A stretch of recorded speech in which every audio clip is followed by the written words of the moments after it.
జిల్లా తుంగతుర్తి మండల కేంద్రంలో ఆరాధ్య ఫౌండేషన్ ఆధ్వర్యంలో ఘనంగా సంత్ సేవాలాల్ మహారాజ్ జయంతి ఉత్సవాలు జరిగాయి. ఈ సందర్భంగా అంబేద్కర్ విగ్రహం నుంచి శ్రీ ఫంక్షన్ హాల్ వరకు ర్యాలీ నిర్వహించారు. ఆరాధ్య ఫౌండేషన్ చైర్మన్ తాడోజువాణి శ్రీకాంత్ రాజ్కు డాక్టరేట్ వచ్చిన సందర్భంగా ఆమెను ఘనంగా సన్మానించారు.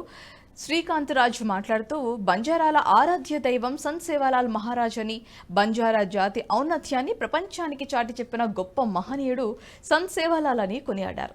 సంత్ సేవాలాల్ ఆశయాలను ముందుకు తీసుకువెళ్లాలని పిలుపునిచ్చారు.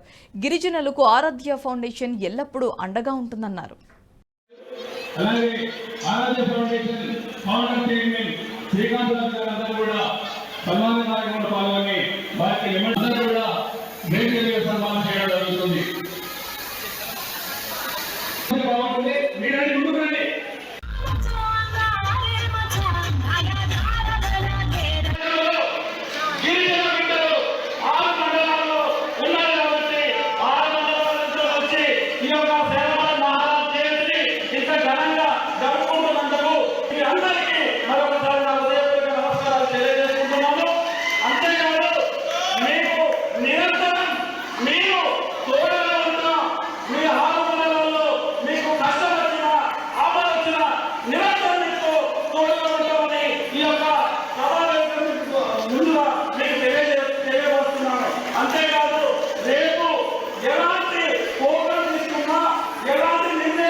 ఈ వీడియో మీకు నచ్చినట్టయితే లైక్ చేయండి, 10 మందికి షేర్ చేయండి. అలాగే కామెంట్ల రూపంలో మీ అభిప్రాయాలను మాతో పంచుకోండి. Nationalist hub group of channels ను సబ్స్క్రైబ్ చేసుకుని తెలుగునాట జాతీయవాద జర్నలిజాన్ని ప్రోత్సహించండి. ఈ వీడియో కింద ఉన్న బెల్ ఐకాన్ పై క్లిక్ చేయడం మర్చిపోవద్దు.